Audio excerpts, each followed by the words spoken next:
VP, with regards with the timeline sa interim release ni PRRD, based dun sa mga conversation nyo or pag-uusap ninyo ng yung mga lawyers ni Pangulong Duterte, ano po tinitignan natin? Months, weeks? I asked the lawyers for the timeline of the interim release, and months was the answer, ma'am, not weeks. Months was the answer, but they wouldn't give a definitive timeline, but they said they're hoping to do it before September, and they're in a rush because of his age and his health condition. Yes, ma'am. Welcome to Melbourne. Thank you. Welcome to Melbourne as well. So VP, alam ko very short notice itong event na ito, no? At nakita nyo, ang dami-dami talaga mga Pilipino na nag-travel not only from Australia, but yun nga, sa iba't ibang mga bahagi ng bansa. Ano po ba yung message nitong pagtitipon natin para sa ating mahal na inang bayan at mga Pilipinong sumusuporta po sa kay Pangulong Duterte at sa inyo?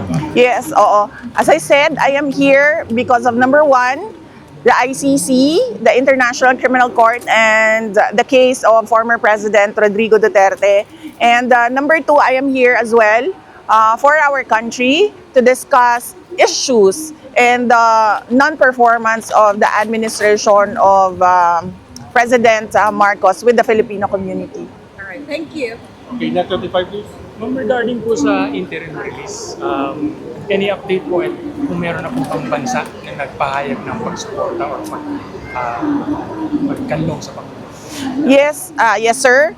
If you can check the ICC website, there is a request for interim release filed by the defense team of former President Rodrigo Duterte. And if you can read through the redacted portions, you can see that there are two countries that was named there, and one of the countries committed to helping or to receiving and accepting former President Rodrigo Duterte. What are those? Unfortunately, sir, I cannot talk about the contents of that petition. Only the lawyers of President Duterte can talk about the request for interim release, because some portions of that, particularly those items that were redacted and considered as confidential, can only be between those who have a privilege, lawyer-client privilege. Maiba naman po, regarding naman po sa, hingi lang po ng reaction regarding sa sinabi ni President Marcos ngayon na he chooses to focus on helping or people's needs rather than the impeachment. Reaction lang. Well, good for him, and so we hope to see some sort of truth to his statements that he is focusing on helping our fellow Filipinos and doing something for the country. Unfortunately, if you talk to the ordinary citizens and the Filipino community abroad, we don't see anything at all. One last question po, ma'am. Regarding po sa mga cases na sabihin nag-aabang sa OVP sa Philippines, especially yung sinampa po sa Ombudsman, yung OVP was given 10 days to react po sa may ginawa na po bang hakbang ang OVP regarding? Yes, sir. We received the order to comment. Yeah. Yes, we received the order to comment of the Ombudsman for 10 days, and we intend to file our answer within 10 days. We've been preparing for this since November of 2023, the moment that we heard Representative Castro from the House of Representatives mentioned the word impeachment. So we've been preparing for this, and we've hired lawyers since 2023. So they will answer. We will provide the answer within 10 days. Thank you so much. VP, nung nasa The Hague po, na-mention ninyo about the domestic legal remedy for PRRD. Yes. Ano po ba tayong update doon, VP? Well, the update is former spokesperson, former Secretary Attorney Harry Roque already sat down and discussed with a local Dutch lawyer, and he has been asking me to do a online consultation and vetting of the lawyer. I've not done that because I've not sat down and discussed this as well with former President Rodrigo Duterte. Since he is the client, I think he should be the one to decide, and he should be informed of the other remedies that are available to him. But hopefully, we can avail of all remedies to get to free Duterte now. Okay, for the last outlet, SMNI, please. I'm from Ay, sorry. SMNI. Yes, sir. We confirm if dadalo po ba tayo sa zona ni BBN? No, sir. I do not intend to attend the State of the Nation address of President Marcos, since I don't think he will be providing anything substantial about our country, and it would be best to spend that time with the Filipino community discussing what we can do for the country and to improve the country. Ma'am, may question pa. Natanggap ninyo po ba ang order ng Ombudsman to file counter affidavit regarding issues sa confidential funds? If yes po, ano po yung magiging reaction po ninyo dito? Yes, we received the request to comment of the Ombudsman, and the lawyers are already, as we speak, the lawyers are already preparing for the answer, and the lawyers informed me that we will provide the answer within the period required, within 10 days. So ma'am, last question na po. Yes, sir. Yussi Castro, ma'am, said, and I quote, pang personal o pang bayan? That is the question. This was her reaction, ma'am, regards to your travel dito po sa Australia at sa ibang bansa. Ano po yung masasabi po niyo?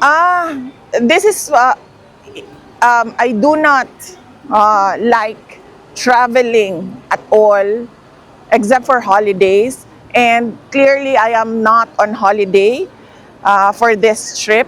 I am here to discuss with the Filipino community on ways forward for our country.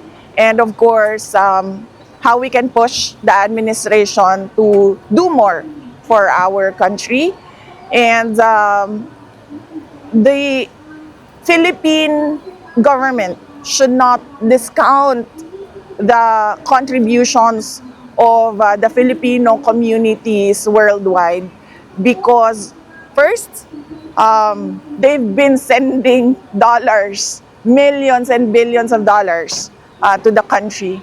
And second, they have the experience that people like us who have not worked, who have not lived abroad, they have that experience. So they know the best practices around the world. So it's good to sit down and discuss with them. Maraming salamat po. Thank you. Wala na kayo ibang question? Sayang naman yung ating ano dito, no? Nagbayad tayo. Nagbayad ba tayo? Oo, nagbayad tayo ng plane ticket and all para lang. We paid for plane ticket and all. So, ask questions. Yes, Yes. may mga usap-usapan na gusto ba makipag-reconcile ng iyong dating ka-unit team sa iyo? Yan ba ay may katotohanan? No, ma'am, I've not received any requests for a sit-down or any meeting with President Marcos. I have no ill feelings with him with regard to the political persecution that I am receiving from the administration, because that is part of the life of a politician. I have problems with his performance as president, and I have problems with the violations of our fundamental law, our constitution, particularly with the rendition of former President Duterte. That was really an affront to Philippine sovereignty. Recently po sinabi din niya na hindi daw siya makikialam sa inyong impeachment. So, alam naman natin pabago-bago siya ng statement. And now there's this new statement. Ano naman ang maisasabi mo? Ito ba ay panibagong drama na naman? Kasi on and off, iba-iba yung statement ng ating presidente. Well, I am happy that you have observed that behavior of the president. He gives conflicting statements. Truly, the very first day of his administration. In fact, he has not followed through with any of his campaign promises, and that is an example of the conflicts with regard to our president. And budol in English is scam, no? Yeah. Well, we're not surprised. He has the hallmark of a scammer. Vice President, what is your reaction po when with the recent election that majority of the senators elected this 2025 came from your slate, from your party? Well, factually, no. For the Senate, there were three winners from the party of President Duterte, the PDP. And then there were two guest candidates of the PDP who won, so that's 5. And then there were 5 winners from the administration ticket. And then there were 2 winners coming from the Liberal Party. So I wouldn't say that it was a grand slam win for PDP, but it was good enough considering that the president, former president, was not there to campaign for his candidates. And number 2, when I came back from The Hague, there was really a very short time for me to step in and campaign for the candidates of former President Duterte. VP, I know every day meron kang calls kay Pangulong Duterte. 3 times a day. 3 times a week, ma'am. I'm sorry. Right? Yes. When was the last time po na nag-usap tayo ni PRD? Well, ma'am, unfortunately, I cannot remember the last time that we talked because when I am traveling, my line from the Philippines is turned off because I use an international roaming SIM. So he has been told by my sister that I am traveling to do the rallies around the world and to get the Filipino community to rally behind him with regard to his case in the ICC and to discuss, as I said, what is happening in our country. What was the last time na napag-usapan ninyo para i-share nyo dito sa ating mga kababayan? Yung last na nag-usap kayo, ano po yung bilin ni PRRD?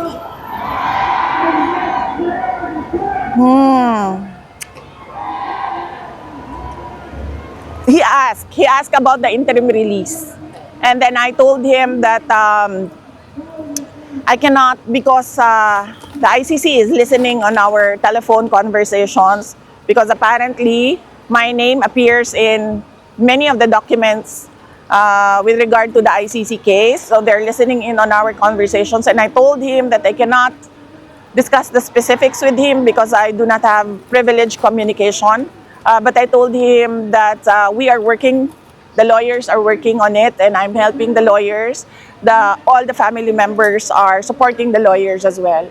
What is his, Regards how with is he the holding up? timeline? What is his condition physically and mentally? You haven't seen him this thin before. I don't think he's ever been this thin since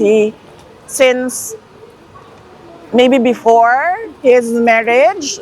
So he's thick thin because of the lack of appetite and because of the weather. It's very cold for him.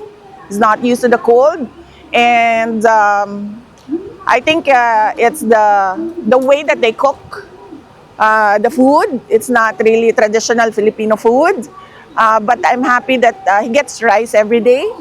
But yes, he's given milk as well if he doesn't have the appetite to eat. VP, with regards with the timeline sa interim release ni PRRD, based dun sa mga conversation nyo or pag-uusap ninyo ng inyong mga lawyers, o mga lawyers ni Pangulong Duterte, ano po tinitignan natin? Months, weeks? I asked the lawyers for the timeline of the interim release, and months was the answer, ma'am, not weeks. Months was the answer, but they wouldn't give a definitive timeline, but they said they're hoping to do it before September, and they're in a rush because of his age and his health condition. Liner, Yes, ma'am.